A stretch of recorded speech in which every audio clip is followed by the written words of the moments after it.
Hey everyone, this is Rob Alvey with Theme Park Review, and we are here in Orlando for IAAPA 2010, bringing you in-depth coverage. All right, so we're over here with Jim Shea at Premier Rides. Now, you guys have had a pretty excellent year. A skyrocket up at Kennywood. You guys opened up another Mummy out in Singapore, and behind me, let's see, you were saying there was something from Trans Studio, which is a project you guys have just announced. You want to walk us through a little bit about what this is? Yeah, Trans Studio is a real interesting company. It's somewhat like the owners of Universal Singapore, where we did the Revenge of the Mummy. Yep. Trans Studio is a very successful Asian company.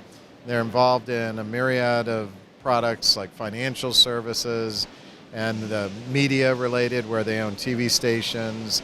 And they also are building some incredible indoor theme parks associated with big mall developments that they're doing in Indonesia. And so we're talking Jakarta. This particular project is in Bandung, which is a couple hours outside of Jakarta. Cool. And this is a big deal for Indonesia, which is a huge country. It will now have its first launch coaster, which is the Premier Rides coaster going in. And it will be, somewhat similar in technology to the Kennywood Skyrocket attraction. And so, that attraction garnered a lot of popularity. It was a real successful project, and this is a great follow-on one where you'll actually be inside a mall and you'll be launched outside the mall, and you go through a ride experience outside the mall, and then you come in and end the experience back in the mall. Cool. So pretty unique attraction, and a big statement that they've made, Trans Studio, in that they said, hey, we want the company that built the Mummy, that has the quality that the Mummy represents, and we want to have that same party come in and build an attraction for us. And so we were very honored. We were very honored. So now this is, I've seen one of the pictures of the layout. It looks sort of similar to like one of the Mr. Freezes or maybe Speed down in Las Vegas. It's got some similarities with Freeze and Speed in that it's an out and back. It's an out and back type experience, a shuttle experience. So you're going to go forwards, you're going to go backwards in it. So, and it's different in that this, we offer both linear induction technologies as well as linear synchronous technologies. And the Mr. Freeze and the Speed, those are linear induction technologies. This will be a linear synchronous, more like the Kennywood attraction. Right. And we'll use some pretty innovative technologies to keep the peak demands of the electrical power at a very low level, so that it actually fits within their existing power distribution network. And that's part of the technological challenges of going all over the world and putting these attractions in, is meeting their power distribution requirements, and we've hit it right on the mark here with Trans Studio. Cool. Now, you guys also have another car over here from what you guys are calling a drifting coaster. A little bit of insight on that one? Yeah, the drifting coaster it's actually one of my favorite attractions because if you look at it, it's not the coaster that that you knew as a kid where you had to have some elevation. Drifting coaster, a racing coaster, is one. It's at ground level. In fact, this particular ride is designed where there's a trough going around the entire site, and the ride itself will be such that as a guest, when you look, you'll just see this racing vehicle. And this particular one, 1950s Mercedes racing car. And the cars themselves, actually, you'll have that real racing experience where as you come into a curve, you'll actually slow down using magnetic technologies. You'll actually slow down. Then when you go into the curve, the vehicle itself, the chassis versus the seating areas are decoupled. And so the seating area will be able to go outward, drift outward over a foot. And it can go either way, plus or minus a foot either way. So what you'll have, someone doing is they'll slow down going into the curve. They make the curve, the vehicle drifts out, just like the Fast and Furious films, where they had this actual drifting effect. And then when you come out of the curve, then you'll actually hit a linear induction zone and you'll accelerate, just as if you put your foot to the pedal and put it down to the ground. So now, is this a ride system that you guys have sold already, or is it still something that's kind of... We've sold one, which went to the Formula One park over in Dubai. It's over there in containers now, still waiting to be installed. And we're working with 2 other clients right now on very, very similar type products, different layouts, maybe a different theme body, maybe not the Mercedes, but a pretty exciting application. Everybody, But because many of you were just in the kickoff event and saw that that Dollywood was the recipient of this year's Applause Award, we instead of having an opening statement or anything, we thought we'd just open up for questions because you saw what the what that event was. So, who wants to go first? I will. Yep. Obviously, you've been, the recipient of a lot of awards, for singing, acting, and all of that. How does this compare? Well, you always love to be acknowledged for anything good, and of course I'm as proud of Dollywood as anything I've ever done in my entire life, and as I mentioned out on stage, the wonderful Hershon family and all the great people that I work with, they make it fun, they've made it wonderful, and just having a place where people can come and have a joyful time and go away feeling good is what we hope that Dollywood is, and then to be honored with this wonderful Applause Award is a wonderful, just kind of icing on a great cake. Did you ever think that you'd be one of the leaders in the theme park industry? Well, you never know when you start out with a dream if it's going to come true or not. You hope it does. But 25 years ago, actually this is our 25th anniversary, and this is a wonderful time to win this award. But 25 years ago, when I used to be out in Hollywood, I used to look up at that big sign, the Hollywood sign on the mountain, and I used to think if I could just get up there for a night or a day and just, sometime just change that D, that H to a D, I thought, wouldn't that make a great name for a park? Sincerely. So then, of course, as soon as I could start the park, well, then I called it Dollywood. So I always get a kick every time I see the Hollywood sign. And I had hoped that it would do well, prayed that it would do good, but it's even gone beyond my expectations. And as I say, my wonderful partners and the folks I work with, they've made it all come true, and they've made me look awfully good, and I'm very proud. Dolly, several of the Disney parks have actually won the Applause Award in the past. What does it mean for a park such as Dollywood to be right up there with the elites here, as we like to say, in O-Town?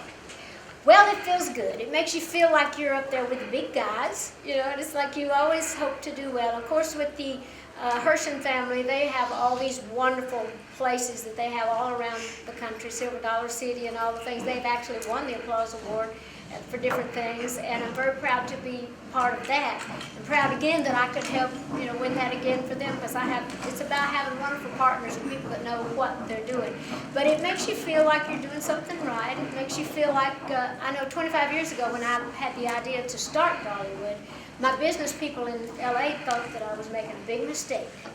And of course, I don't have those business people anymore. Even after the first year when it first opened, it's like, nah, I don't think these people know what they're doing with me, because I had to kind of fight, for the idea.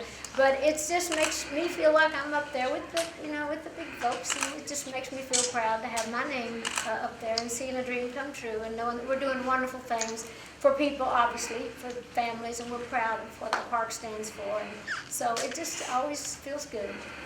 All right, so here is what IAAPA is all about. Sure, it's all games and thrill rides and everything, but it is all about the pizza. And this stuff looks pretty yummy. What do we have here? This is a cheese pizza. This is a par bake. In the mornings, we're serving a live dough, and that comes out right from frozen, right through the oven. It's fabulous. So Excellent. Come back in and check us out tomorrow. All right, let's give this a try. Okay. Oh, thank you very much. All right. IAAPA pizza.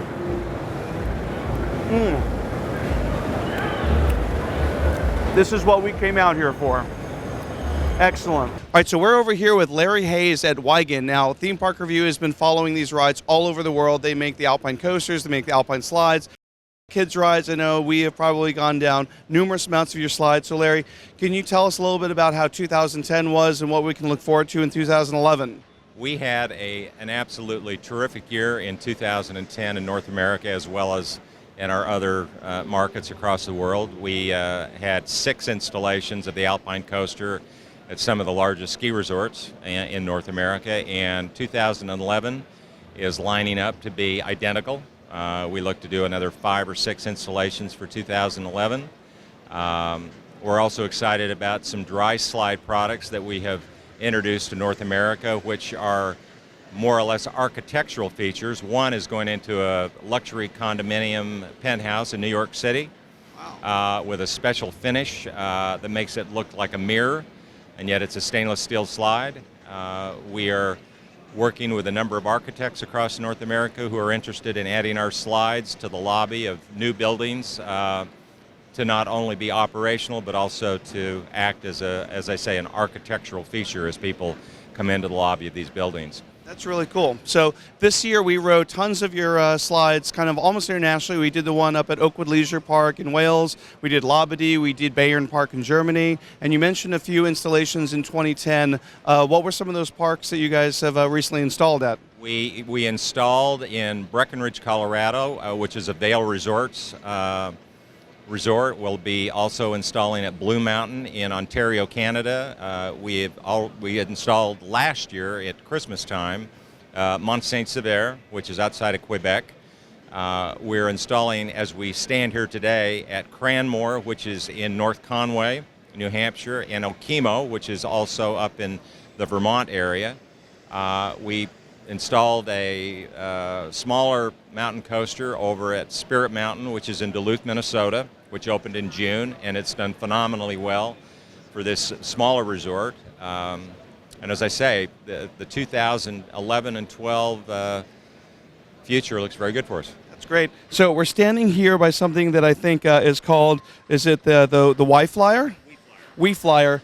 Tell us a little bit about what this project is, because it looks very different from anything that we've seen from you guys before. This is a powered system that allows the individual operator to power his vehicle, accelerate and decelerate, and it has a very complex control system on it, so the vehicles are constantly communicating to each other so they know exactly where they are on the track. At any given time, there will be 15 to 20 vehicles traveling on the track, and the track configuration is unlimited. It can be whatever you want it to be. It can handle somewhere between 10 and 15% grade, if necessary.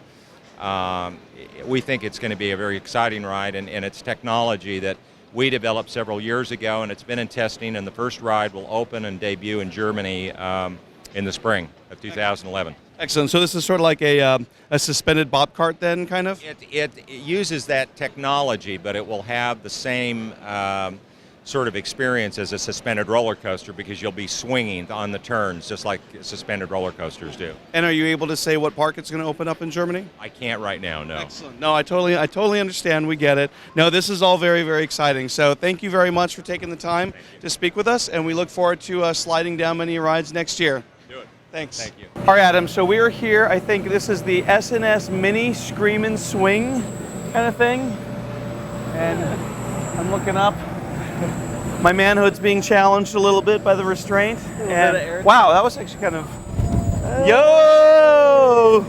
Whee! Yo!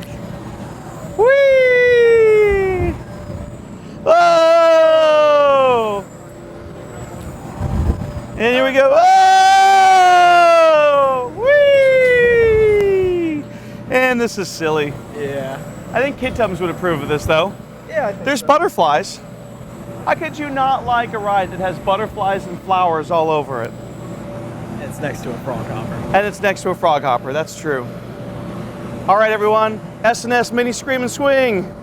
Thumbs up.